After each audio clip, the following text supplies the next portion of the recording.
पता होगा हिंदी का शब्दकोश में पंडा शब्द का जो विश्लेषण है, उस पंडा शब्द का विश्लेषण है सत्या सत्य विवेकिनी बुद्धि सह पंडा यस्य बुद्धि पंडा सह पंडितः। पंडित किसे कहा जाता है?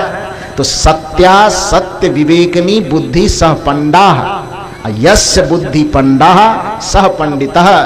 जिसके बुद्धि में सत्य और असत्य के विवेक करने की क्षमता आ गई है, उसके बुद्धि को पंडा बुद्धि, पज्जा बुद्धि या प्रज्ञा बुद्धि कहा जाता है। और जिसके बुद्धि में वह पंडापन प्रज्ञापन उत्पन्न हो गया है, उसी को पंडित कहा जाता है। चाहे वह किसी जाति बिरादरी और धर्म में पैदा हुआ हो, इससे मतलब नहीं है, उसी को पंडित कहा जाता है। जिसके अंदर कर्तव्य और अकर्तव्य के निर्णय करने की बुद्धिक बौद्धिक शक्ति बौद्धिक क्षमता पैदा हो गई, उसको पंडित कहा जाता है। जिसके अंदर में खाद्य और अखाद्य के निर्णय करके न खाने योग्य चीज को त्यागने की और खाने योग्य चीज को ही ग्रहण करने की क्षमता पैदा हो गई है, उसको प्रज्ञा बुद्धि और उसको पंडित कहा जाता है। जिस व्यक्ति के जीवन में क्या पीना है क्या नहीं पीना है, इसका विवेक पूर्वक निर्णय करने की शक्ति पैदा हो गई है, क्षमता पैदा हो गई है, ऐसे बुद्धिमान व्यक्ति को पंडित और ज्ञानी कहा जाता है। और यदि ऐसे बुद्धिमान पंडित यदि कोई मिले तो कबीर बुद्ध महावीर उसका विरोध क्यों करेंगे?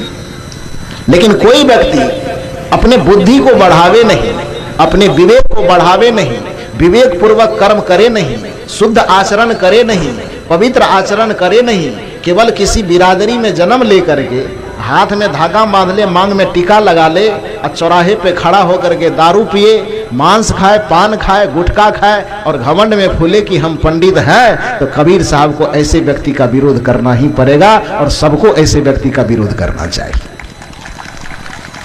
इसमें किसी व्यक्ति का, किसी पंथ का, किसी व्यक्ति का विरोध नहीं है, इसमें किसी जाति का विरोध नहीं है। तो कहने का ये अभिप्राय है। मैं मूल रूप से कह रहा था कि दुनिया में यदि हमारे अंदर धर्म उतर जाए तो हमारा आचरण बदल जाएगा। यदि हमारे अंदर सत्संग उतर जाए तो हमारा आचरण बदल जाएगा। मंदिर में जाने के बाद भी यदि हमारा आचरण नहीं बदलता है, सत्संग में बैठने के बाद भी यदि हमारा आचरण नहीं बदलता है और केवल इतना से ही हम यह मान लेते हैं कि हम सत्संगी हो गए, तो गलत सोचते हैं कि सत्संग के पंडाल में आकर के बैठ गए तो हम सत्संगी हो गए। नहीं, यहाँ बैठने का अर्थ है कि इस पंडाल से निकलने के बाद आपके व्यवहार में बदलाव आना चाहिए, तब यह सत्संग आपके अंदर उतरा है। सत्संग में आने पर आपका हृदय इतना संवेदनशील हो जाना चाहिए कि इस मंच से जो भी शिक्षा दी जाए, इस मंच से जो भी ज्ञान की बात बताई जाए, वो आपके दिल में, दिमाग में, मन में, हृदय में भींगना चाहिए। अन्यथा यदि आप अपने हृदय को पत्थर बना करके रखेंगे, सुनेंगे इस कान से निकाल लेंगे उस कान से, तो पत्थर वाले हृदय वह सत्संग में बैठे कि धर्म कथा में बैठे कि भगवान के पास जाकर के बैठे, उसके बावजूद भी उसके जीवन पे कोई प्रभाव नहीं पड़ेगा। कैसे प्रभाव नहीं पड़ेगा? तो कबीर साहब से ही इसका उदाहरण सुनो। कबीर साहब ने कहा है, उदाहरण दिया है, ना हरि भजसिन आदत छूटी, शब्द ही समझ सुधारत नाही, आंधर भय हियहु की फूटी, पानी माही पसान की रेखा, ठोकत उठे भभू का, सहस घड़ा नित उठी जल ढारे, फिर सूखे का सूखा। उसी तरह से कबीर साहब उदाहरण देते हैं कि हे मानव, जैसे एक नदी में, साधारण नदी की बात छोड़ो, एक गंगा नदी में दो पत्थर 100 बरस से पड़ा हुआ है। कितना दिन से? 100 बरस से दो पत्थर, छोटा छोटा पत्थर गंगा नदी में पड़ा हुआ है। और उस गंगा नदी में 100 बरस के बाद कोई व्यक्ति जाता है और दोनों पत्थर को निकाल करके बाहर लाता है। लाने से अभी 1 सेकेंड नहीं हुआ है और उस पत्थर को एक दूसरे के पत्थर से टकराएगा, तो पत्थर से क्या निकलेगा? गंगा जल का फुहार। क्या निकलेगा? गंगा जल की धार निकलेगी, पानी का फुहार। तो पत्थर से क्या निकलेगा? क्या निकलेगा? आग की चिंगारी निकलेगी ना। देखिए सदगुरु कबीर का तर्क कितना लाजवाब है। सदगुरु कबीर कहते हैं कि वह पत्थर यदि 100 वर्ष तक गंगा नदी के बीच में रह गया, एक दिन नहीं, 1 घंटा नहीं, 1 महीना भी नहीं, कितना दिन? 100 वर्ष से गंगा नदी के अंदर वह पड़ा हुआ है, जल के अंदर पड़ा हुआ है, तो उसके अंदर जल का गुण आना चाहिए ना। 100 वर्ष में है तो कुछ ना कुछ प्रभाव तो आना चाहिए। लेकिन कबीर साहब कहते हैं चूंकि वह पत्थर है और पत्थर बन करके यदि वह गंगा नदी के बीच में, गंगा के पेट में, गंगा जी के जल में 100 वर्ष तक भी पड़ा हुआ रहे, फिर भी उसके गुण को वह ग्रहण नहीं कर पाता। वह गंगा नदी से निकाल करके 100 वर्ष के बाद भी दोनों पत्थर को निकालेंगे और अभी सेकेंड नहीं हुआ, जरा सा टकराएंगे तो गंगा जल का पानी नहीं निकलेगा, बल्कि उससे क्या निकलेगा? चिंगारी निकलेगी, आग निकलेगी। ठीक उसी प्रकार से जब 100 वर्ष तक गंगा में रहने के बावजूद भी उसका लक्षण पत्थर होने के कारण नहीं बदला, गंगा में रह करके भी गंगा के गुण को नहीं ले पाया, तो आप कल्पना करो यदि आपका हृदय पत्थर की तरह कठोर रहा, यदि आपकी बुद्धि पथराई हुई रही, आपका विचार पथराया हुआ रहा, तो 3 घंटा सत्संग में बैठ करके इसका लाभ आप कैसे ले पाओगे?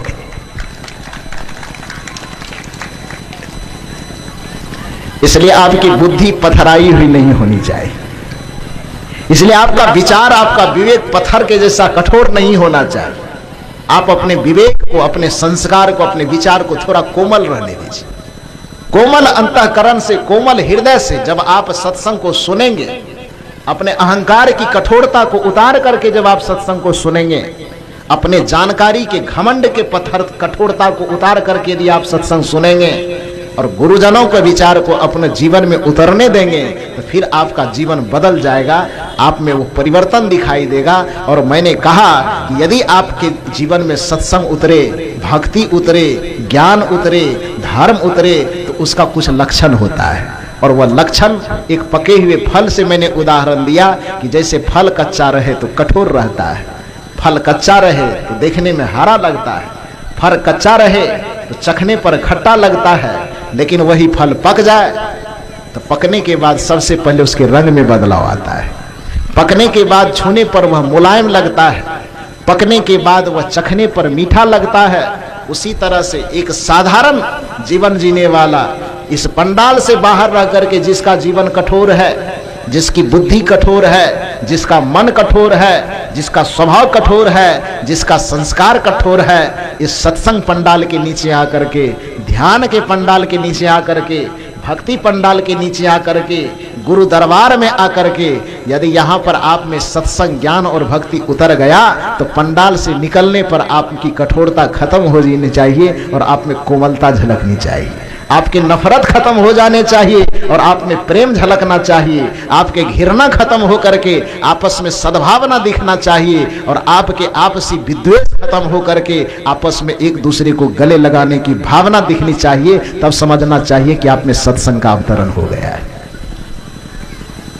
इस सत्संग का जब अवतरण होता है तो फिल्म का एक बड़ा मशहूर गाना है जो आप लोग गाते गुनगुनाते हैं, मेरे साथ गुनगुना लीजिए एक बार।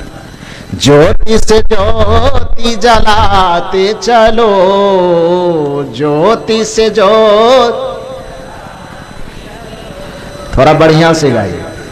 ज्योति से ज्योति जलाते चलो, ज्योति से ज्योति, प्रेम की गंगा बहाते चलो, प्रेम की गंगा, ज्योति से ज्योति जलाते चलो, ज्योति से। नवहट्टा वाला आदमी तो इतना कमजोर नहीं गाता है। आप लोग रसलपुर के हैं कि कहीं बाहर से आए हैं? तो रसलपुर का दूध दही इतना कमजोर थोड़े है। ये 2 दिन में खा करके मेरे कलेजा में इतना ताकत आ गई है, तो आप लोग तो 25 बरस से खा रहे हैं, आप इतना बकरी की तरह ननिया क्यों रहे?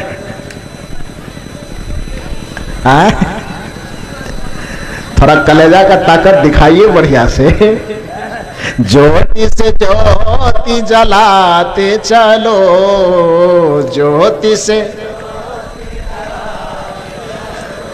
चिढ़ाने पे देखिए कितना ताकत दिख रहा है। मन लगता है कि जब तक आप लोग को खुड़ेदा नहीं जाए तब तक ताकत पैदा नहीं होगी। बढ़िया से गाइए। ज्योति से ज्योति जलाते चलो, ज्योति से प्रेम की गंगा बहाते चलो, प्रेम की गंगा। राह में आए जो दीन दुखी, राह में आए जो दीन दुखी, राह में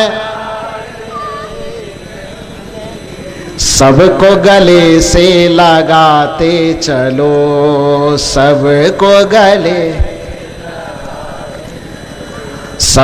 गले से लगाते चलो, सबको गले से। प्रेम की गंगा बहाते चलो, प्रेम की ज्योति से ज्योति जलाते चलो, ज्योति से प्रेम की गंगा बहाते चलो, प्रेम की गंगा बहाते चलो। हृदय के ज्योत से ज्योत जलाते चलिए और प्रेम की गंगा को बहाते चलिए, यही भक्ति की सफलता है। माता पिता के प्रति श्रद्धा हो। जो पूज्य साहब जी के प्रवचन का संदर्भ यही था, इसी बात पे थोड़ा बहुत आगे मैं खींच रहा हूं गाड़ी। भाई भाई के बीच में प्रेम हो, माता पिता के प्रति श्रद्धा हो, क्योंकि इस धरती पर प्रत्यक्ष रूप से दिखने वाला देवी देवता है। पता नहीं जितने देवी देवता का नाम हम आप जानते हैं, किसी देवी देवता को हम देखे हैं कि नहीं देखे हैं, कि कभी देखेंगे कि नहीं देखेंगे, इसकी कोई गारंटी नहीं दी जा सकती। लेकिन नजर के सामने जो प्रत्यक्ष देवी और देवता हमें दिखाई देता है, वह देवी और देवता माता पिता और गुरु के रूप में। वेद भी इस देवी देवता का पुरजोर समर्थन करते हैं। मातृ देवो भव, वेद पढ़ करके देखिए। दुर्भाग्य की बात है कि जिस देवी और देवता का वेद में समर्थन दिखला करके प्रमाणित किया गया है, 33 करोड़ देवता बता दिया गया, और कोई लोग पूछने गया कि देवता का प्रमाण कहाँ है, तो पंडित पतरा पलट के वेद में लिखा हुआ है। और दुर्भाग्य की बात है कि इसने कभी वेद देखा नहीं, इसने कभी वेद को पढ़ा नहीं। अब वेद देख ले, वेद पढ़ ले, तो हमारा जैसा भूत उतरा है सबका भूत उतर जाएगा। क्योंकि चारों वेदों के अंतर्गत, चारों वेदों में जितने देवी देवता को आप जानते हैं, किसी देवी देवता का कहीं कोई नाम नहीं, कहीं कोई जिक्र नहीं है। वेद के चारों वेद के पन्ने पलटने पर आपको उसमें प्रत्यक्ष सगुण जो पूजा करने योग्य देवी और देवता बताया गया है, उसमें 4 बताए गए। 4 वेद में 4 देवता जिसकी पूजा करनी चाहिए वो बताया गया। किसका किसका? मातृ देवो भव, ये वेद का मंत्र है। क्या है? मातृ देवो भव, माता देवी है। पितृदेवो भव, पिता देव हैं। आचार्य देवो भव, ये गुरुदेव हैं। और अतिथि देवो भव, जो हमारे दरवाजे पर हमारे सामने में भूखे प्यासे बिना बताए कोई सहयोग के लिए आ जाए, उसको देवता कहा गया है। 4 वेद में मात्र इस 4 देव की चर्चा है, बाकी सारे के सारे देवता वेद की निगाह में ढकोसला है, कहीं लिखा हुआ ही नहीं। मातृ देवो भव, पितृदेवो भव, आचार्य देवो भव, अतिथि देवो भव, ये 4 देव ही हमारे लिए आदरणीय और सम्माननीय है। यही कारण है कि हमारे सनातन धर्म में जिस भगवान के स्वरूप को मर्यादा पुरुषोत्तम कहा गया, श्री राम को, उस मर्यादा पुरुषोत्तम के सामने जब सुबह और शाम प्रणाम पूजा करने की बातें आई, तो श्री राम के दैनंदिनी में ये नहीं लिखा गया कि श्री राम जब सुबह जगते थे तो अपने संस्कार को पवित्र करने के लिए कोई मंदिर जाते थे। इसका जिक्र नहीं, इस बात का जिक्र रामचरितमानस में नहीं है कि श्री राम के आंख खुलने के साथ अपने किसी कुल देवी के मंदिर में जाकर के सर झुकाते थे, ये नहीं है। बल्कि श्री राम जी की जब दिनचर्या लिखी जाने लगी, तो उस दिनचर्या में इस बात का जिक्र किया गया जो हमसे ज्यादा आप लोग अच्छा जानते हैं। और क्या जानते हैं? प्रातः काल उठी के रघुनाथा। आगे की कड़ी आप बताइए, तो आगे आप लोग बताइए ना, हम ही बतावे। कर्जा खाए थे आपका तो क्यों बताए?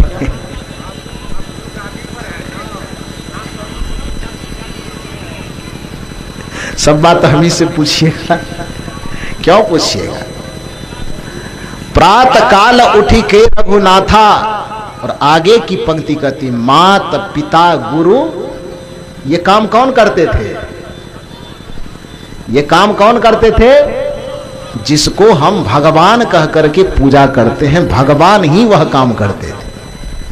श्री राम एक साधारण व्यक्तित्व से भगवान की ऊंचाई तक पहुंचे, तो भगवान की ऊंचाई तक पहुंचने में जिस देवता की पूजा उन्होंने किया, उस देवता के पूजा का जिक्र उसी रामचरितमानस में है कि श्री राम अपने माता पिता और गुरु की पूजा करके भगवान बन गए। और हम भक्ति करने वाले लोग, भगवान के भक्त कहलाने वाले लोग, माता पिता और गुरु की तरफ से नजर फेर करके खुट्टा ईटा बांस गाड़ करके उसके सामने दिन रात सर झुकाते हैं और हम भक्त होने का दावा करते हैं।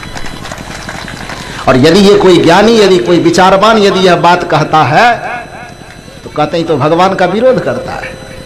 यदि यह बात कहते हैं कहता है तो देवी देवता को मानवे नहीं करता है, कि देवी देवता का विरोध करता है। कैसे विरोध करते हैं? देवी देवता का समर्थन हम करते हैं कि देवी देवता का विरोध हम करते हैं? देवी देवता का विरोध सदगुरु कबीर करते हैं कि वो समर्थन करते हैं? वस्तुतः सच्चे जो देवी हैं, जो सच्चे देवता हैं, उसका विरोध कबीर साहब नहीं करते हैं, बल्कि सच्चे देवी और देवता को जो आप लोगों ने उखाड़ करके फेंक रखा है, कबीर साहब सच्चे देवी और देवता की मान्यता को स्थापित करना चाहते हैं। यही सदगुरु कबीर का संदेश है। कबीर साहब वेद में वर्णित देवी देवता का वर्णन कर रहे हैं। कबीर साहब भगवान के द्वारा माने जाने वाले देवी देवता का समर्थन। कबीर राम ने माता पिता और गुरु को भगवान माना, जिसके कारण जब प्रातः काल उठते हैं तो पहला काम वो क्या करते हैं? प्रातः काल उठी के रघुनाथा, माता पिता गुरु ना वही माथा। माता के चरण में, पिता के चरण में और गुरु के चरण में जाकर के अपने शीश को झुकाते। पूछा गया श्री राम से कि माता पिता और गुरु के चरण में आप शीश क्यों झुकाते? श्री राम ने मनुस्मृति का उदाहरण देते हुए कहा, महर्षि मनु ने कहा है कि माता पिता की सेवा, माता पिता की पूजा, माता पिता की उपासना इसलिए करना चाहिए कि यंग माता पितरो क्लेशं सहित संभवे निर्णाम न तस्य निष्कृति सक्या कुर्तंग वर्षं सतैरपि।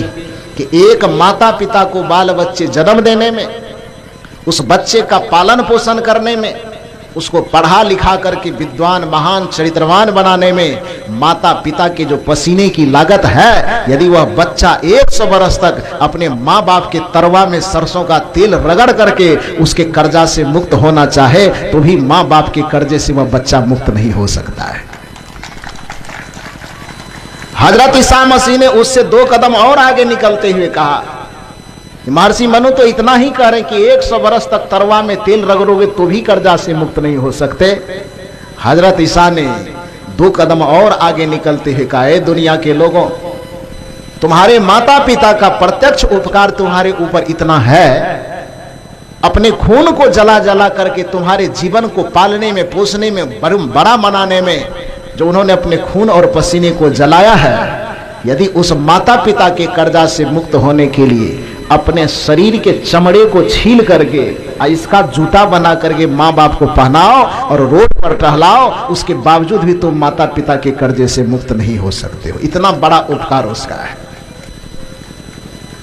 जो प्रत्यक्ष हमें दिखाई देता है। माता देवी, पिता देव, गुरु देव, इसकी अवहेलना करके और बाकी देवी देवता के पूजा में यदि हम उलझते हैं तो फिर कबीर साहब को विरोध के लिए खड़ा होना पड़ता है। मजबूरी है उसकी, लाचारी है कि खड़ा होना पड़ेगा। तो यदि आपके अंदर सत्संग उतरेगा तो राम का यह गुण आपके अंदर आना चाहिए। यदि सत्संग आपके अंदर उतर रहा है तो कृष्ण का यह गुण आपके अंदर आना चाहिए। राम ने अपने माता पिता और गुरु का आदर किया था, आप भी कीजिए। राम के अंदर गुरु का ज्ञान उतरा था तो माता पिता का आदर करने के साथ एक गुण का और विकास हुआ था। कौन सा? उसी रामचरितमानस की पंक्ति है, आयसु मांग करही पुर काजा। ये रामचरितमानस की पंक्ति है ना। प्रातः काल उठी के रघुनाथा, मात पिता गुरु नावही माथा। इतना करने के बाद फिर आगे की क्रिया राम जी क्या करते थे? प्रणाम कर लेने के बाद फिर गुरु के सामने, माता के सामने, पिता के सामने हाथ जोड़ करके खड़े हो जाते थे। इतने काम आप कीजिए, छोड़ दीजिए कबीरपंथी होना, रामे के भक्त होइए ना थोड़ा सा। ये मत कहिए कि हमको कबीरपंथी होने के बाद ही हमें भक्ति आएगी। श्री राम के ही भक्त होना, तो राम देखिए ना करते क्या थे। भक्त होने का क्या मतलब है? भगवान जैसा करता हो वैसा आचरण को अपने में उतारना, ये भक्त होना है। गुरु जैसा काम करता हो, गुरु जो काम करता हो, गुरु जो आचरण करता हो, उस आचरण को अपने में उतारने की कोशिश करना, ये गुरु का भक्त होना है। कोई व्यक्ति यह सोचे कि गुरु जी के से हमने माला पहन लिया, कंठी पहन लिया और गुरु जी अपने मठ पे गए और हम इधर बह करके जो मन हो सो कर रहे हैं, गुरु के भक्त हो गए, तो ये भक्त होना ठीक बात नहीं है। ये भक्त होने का प्रमाण नहीं है। भक्त होने का प्रमाण यह बात है, आप जिसके भक्त हैं उनके आचरण को, उनके कर्म को, उनके सिद्धांत को अपने में उतारना शुरू कर दीजिए, यह उनका भक्त होना है।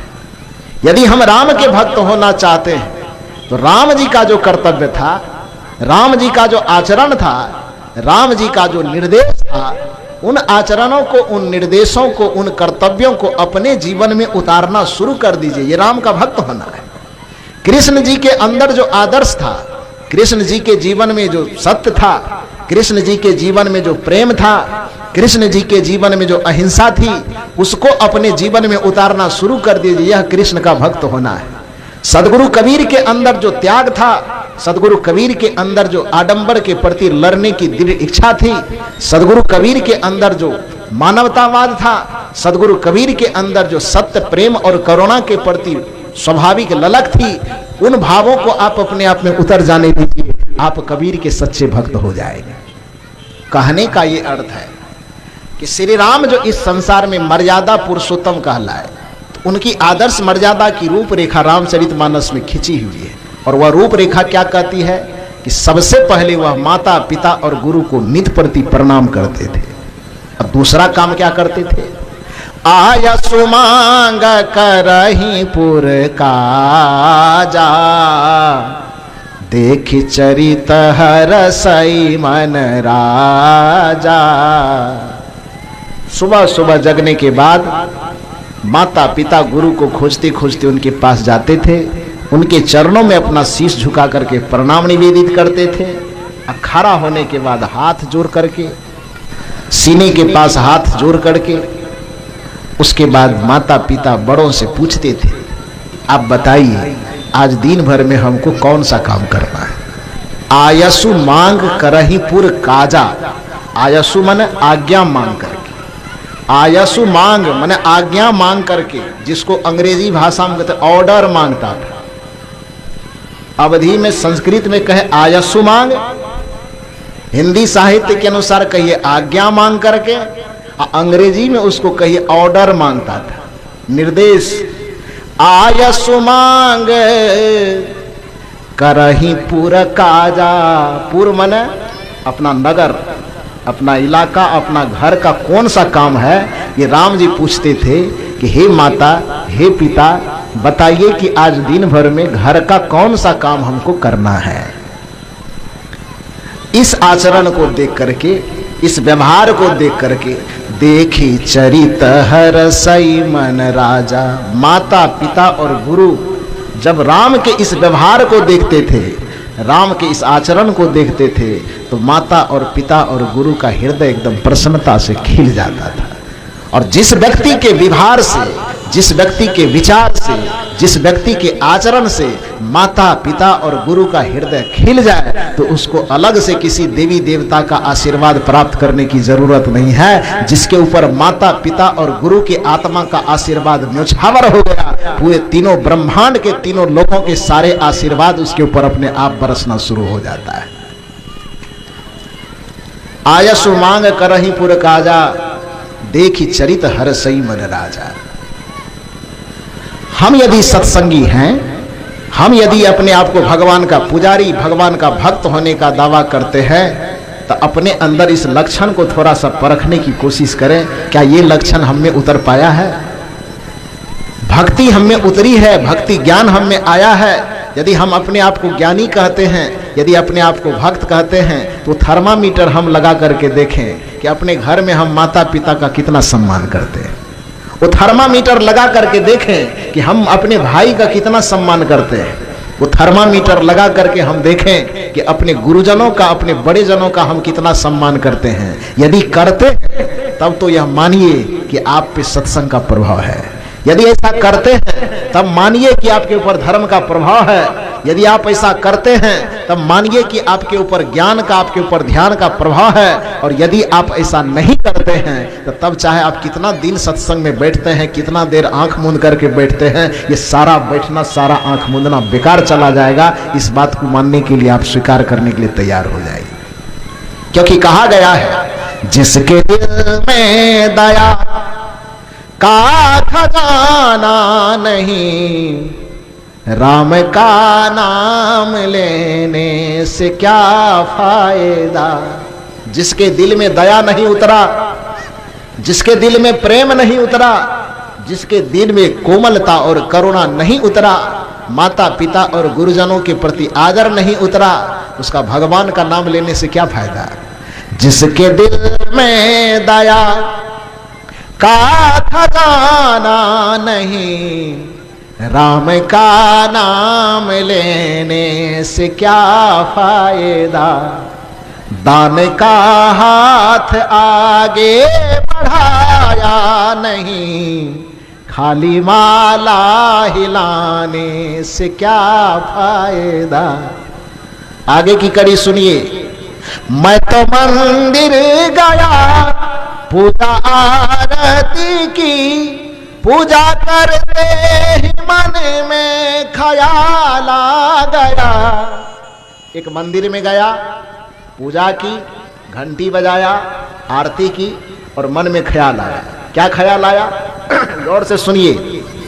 मैं तो मंदिर गया, पूजा आरती की, पूजा करते ही मन में ख्याल आ गया। कभी माँ बाप की सेवा की ही नहीं, ये ख्याल आया दिमाग में। हाथ तो घंटी डोला रहा है, हाथ आरती दिखा रहा है और दिमाग में ख्याल आया। मैं तो मंदिर गया, पूजा आरती की, पूजा करते ही मन में ख्याल आ गया। कभी माँ बाप की सेवा की ही नहीं, सिर्फ गंगा नहाने से क्या फायदा।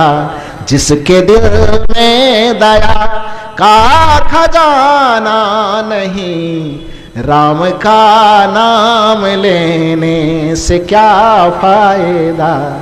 जिसके दिल में दया का खजाना नहीं, जिसके दिल में प्रेम का खजाना नहीं, जिसके दिल में माता पिता के प्रति आदर का खजाना नहीं, वो भगवान का नाम लेने से, भगवान के सामने घंटी डोलाने से क्या फायदा, उसको गंगा नहाने से क्या फायदा।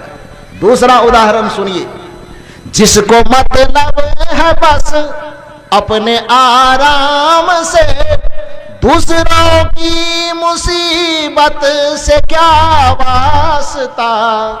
जो व्यक्ति इतना स्वार्थी हो गया है कि केवल हम मौज में रहें, बाकी जाए एकदम चूल्हा के भट्ठी में, किसी से हमको क्या मतलब है।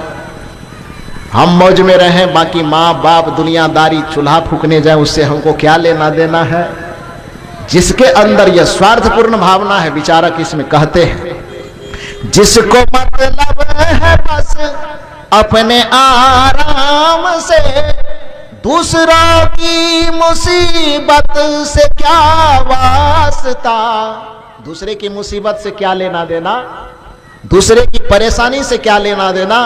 विचारक कहते हैं जिसको मतलब है बस अपने आराम से, दूसरों की मुसीबत से क्या वास्ता। जिसको सत्संग से बोझ आ आया नहीं। ये सत्संग सुनने के बाद भी जिसको यह ज्ञान नहीं आया, जिसके अंदर यह विचार पैदा नहीं हुआ, जिसको सत्संग से बोध आया नहीं, उसको मानव कहाने से क्या फायदा। जिसके दिल में दया का खजाना नहीं, राम का नाम लेने से क्या फायदा।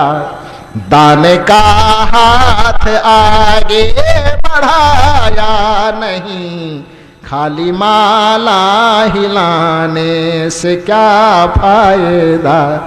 जिसके दिल में दया का खजाना नहीं, राम का नाम लेने से क्या फायदा। तो जिसके दिल में दया का खजाना पैदा नहीं हुआ, जिसके दिल में प्रेम का खजाना पैदा नहीं हुआ, जिसके दिल में माता पिता और गुरुजन के प्रति श्रद्धा का अवतरण नहीं हुआ, उसके सत्संग में जाने से, उसके ध्यान लगाने से, उसके पूजा करने से, उसके मंदिर में जाने से क्या फायदा है। कहने का अर्थ यह है कि पूरे प्रवचन का संदर्भ अब इसी बात पर चल रहा है कि धर्म हमारे जीवन में उतरा है कि नहीं उतरा, इसकी क्या पहचान है। सत्संग हमारे जीवन में उतरा है कि नहीं उतरा है, इसकी क्या पहचान है। अध्यात्म ज्ञान और ध्यान हमारे अंदर अभी उतरा है कि नहीं उतरा है, इसकी क्या पहचान है। तो इसकी जो थोड़ी बहुत पहचान हो सकती है, वह पहचान यह है कि यदि आपके अंदर सत्संग, धर्म, पूजा पाठ, ध्यान, भजन उतर गया है, तो इसके बाहरी लक्षण यह होंगे कि आपके हृदय में, आपके हृदय से दया का प्रवाह होगा, प्रेम का प्रवाह होगा, श्रद्धा का प्रवाह होगा, प्राणियों के प्रति करुणा का प्रवाह होगा, और आपका मन बाहर से उचट करके अंतर्मुखी हो जाएगा। बाहर के विषयों से छूट करके अंतर्मुखी होकर के ध्यानस्थ होगा। भीतर में ध्यान और बाहर में प्रेम यदि यह झलकने लगे आपके जीवन में, तो समझ जाइए कि आपके अंदर धर्म का वृक्ष धीरे धीरे फलने फूलने लगा है। यदि भीतर में ध्यान के प्रति अभिरुचि हो और बाहर में श्रद्धा, प्रेम और करुणा का अवतरण हो जाए, तो समझना चाहिए कि अब मेरे अंदर भक्ति का बीज पनपने लगा है। समझ लेना चाहिए कि अब हमारे अंदर सत्संग फलने फूलने लगा है। और यदि ऐसा नहीं है तो फिर आप में कुछ न कुछ कमी है। उस कमी को ढूंढ करके निकालिए, उस कमी को दूर बहाइए और अपने सत्संगमय जीवन को, धर्ममय जीवन को, अध्यात्ममय जीवन को फलने फूलने का एक अवसर दीजिए। तो सज्जनों मेरे, मैंने कहा कि अभी जो इस मंच के माध्यम से चर्चा हो रही थी कि प्रेम आपके जीवन में उतरना चाहिए, क्योंकि कबीर साहब ने कहा कि तुम लाख पोथी पढ़ लो, तुम लाख पुराण पढ़ लो, लेकिन तुम्हारा व्यवहार यदि प्रेम से भरा हुआ नहीं है तो तू न ज्ञानी है, न भक्त है, न पुजारी है, न धार्मिक है। पोथी पढ़ी पढ़ी जग मुआ, पंडित भया न कोई। रामायण पढ़ते पढ़ते, गीता पढ़ते पढ़ते, वेद पढ़ते पढ़ते, पुराण पढ़ते पढ़ते पूरे संसार के लोग मर गए, खप गए, लेकिन सच्चा पंडित वही हुआ जिसने प्रेम बांटा। सच्चा पंडित वही हुआ जिसने दया को बांटा। सच्चा भक्त वही हुआ जिसने करुणा को बांटा। सच्चा पंडित वही हुआ जिसने श्रद्धा को जिया।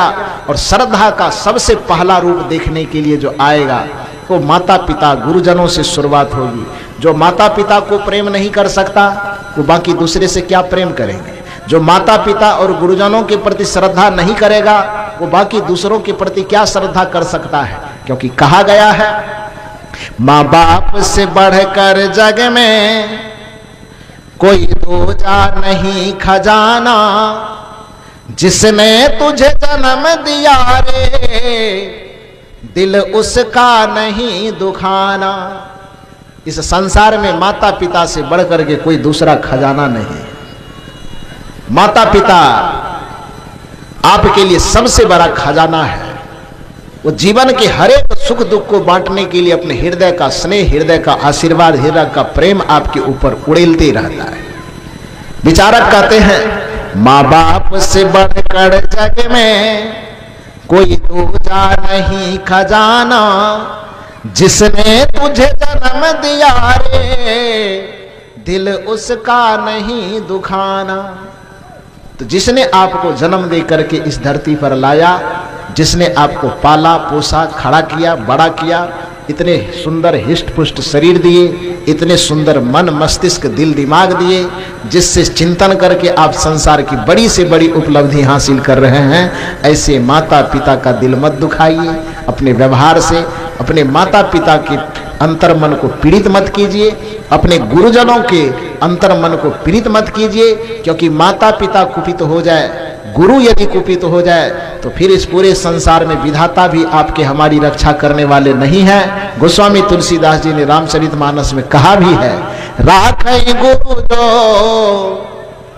कोप विधाता, गुरु कोप नहीं को जगत त्राता। इस संसार में यदि हमसे कुछ भूल हो जाए, कुछ गलती हो जाए, कुछ चूक हो जाए, किसी कारण से विधाता, विधाता माने भगवान नसीब को लिखने वाला, किसी कारण से विधाता भी हमसे नाराज हो जाए, विधाता भी हमसे कुपित हो जाए, तो गोस्वामी जी बताते हैं कि एक जगह है जहां पर तुम्हारी रक्षा हो सकती है। वो जगह कौन सा है? राखै गुरु जो, गुरु हमारी रक्षा कर सकते हैं। कब? जो कोप विधाता, भगवान भी किसी कारण से गुस्सा जाए, कुपित हो जाए। राखै गुरु जो कोप विधाता, लेकिन गुरु कोप नहीं को जगत त्राता। गुरु यदि कुपित हो जाए हमारे आचरण विचार और व्यवहार से, तो पूरे संसार में हमारी रक्षा सुरक्षा करने वाले दूसरे नहीं होंगे। तो बंधु मेरे, माता पिता और गुरु सच्चे देव, सगुण रूप में देव, वर्तमान में नजर में आने वाले देव हमारे सामने मौजूद हैं। इसलिए अपने मन से, वचन से, कर्म से माता पिता गुरु समाज के बड़े बुजुर्ग के प्रति श्रद्धा प्रेम समर्पण के साथ, आदर भाव के साथ अपने जीवन का व्यवहार करें। यह सगुण रूप में सच्चे देव की पूजा है, और इस पूजा को यदि हम करते रहें तब हमारा सत्संगी होना, पुजारी होना सार्थक है। तो आज का जो प्रवचन आप लोगों के सामने प्रस्तुत किया गया, आज का जो आध्यात्मिक संदेश आप लोगों को दिया गया, वह आध्यात्मिक संदेश का मूल संदर्भ इतना सा ही था कि हम सत्संगी तो बहुत दिन से हो जाते हैं, हम धार्मिक होने का भी दावा करते हैं, हम पुजारी होने का भी दावा करते हैं। प्रश्न होता है कि इसकी कुछ पहचान है कि नहीं। तो उसी पहचान को बताने के क्रम में इतनी बातें कही गई कि हाँ, धार्मिक होने का भी अपना एक पहचान है। धार्मिक होने का पहचान ये नहीं है कि आपने माथा में टीका लगा लिया, यही पहचान है धार्मिक होने। धार्मिक होने की पहचान यह नहीं है कि आपने जटा बढ़ा लिया और ये धार्मिक पहचान हो गई। धार्मिक होने का पहचान यह नहीं है कि आपने कपड़ा बदल लिया, ये पहचान बन गई धार्मिक होने की। धार्मिक होने का पहचान यह नहीं है कि आपने हाथ में धागा बांध लिया, ये पहचान हो गई। धार्मिक होने का पहचान यह भी नहीं है कि आपने बेल मुड़ा लिया, यह धार्मिक होने का पहचान है। बल्कि धार्मिक, सत्संगी, ज्ञानी, भक्त, पुजारी और विद्वान होने का सबसे बड़ा पहचान है कि संसार के विषयों के प्रति विकर्षण होकर के, संसार के भोग और प्रपंचों से विकर्षित होकर के आपका मन बहिर्मुखी से अंतर्मुखी होने लगे। पहला पहचान यह है। और दूसरा पहचान यह है कि आपके हृदय से प्राणियों के प्रति, माता पिता गुरुजनों के प्रति, मानवेतर प्राणियों के प्रति प्रेम, श्रद्धा, करुणा, दया, क्षमा की गंगा बहने लगे, सबके प्रति सद्भाव बहने लगे, सबके प्रति प्रेम बहने लगे, सबके प्रति शुभकामना बहने लगे, सबके प्रति हितकामना बहने लगे। जिस दिन हृदय से वो प्रेम करुणा की धारा बहने लगे, समझ लीजिए कि आज से हमारे जीवन में धर्म उतर गया है। समझ लीजिए कि आज से हमारे जीवन में भक्ति का लक्षण प्रकट हो गया है। समझ लीजिए कि आज से हमारे जीवन में सत्संगी होने की प्रामाणिकता हमको मिल गई है। समझ लीजिए कि आज से हमारे जीवन में ध्यान का प्रतिफलन होना शुरू हो गया। तो धर्म का लक्षण, धर्म की पहचान, सत्संग की पहचान टीका, जटा, कपड़ा, कोई विशेष वेशभूषा नहीं है। धार्मिक सत्संगी भक्त होने का पहचान हमारे हृदय से प्रेम, करुणा, सत्य, क्षमा, दया, सहनशीलता इत्यादि सद्गुण के प्रवाहित होने का नाम, उसी की पहचान से हम धार्मिक होना सिद्ध होते हैं, पुजारी होना सिद्ध होते हैं। तो बस इतना ही निवेदन करके आज के सत्र में आप लोगों को बहुत बहुत साधुवाद।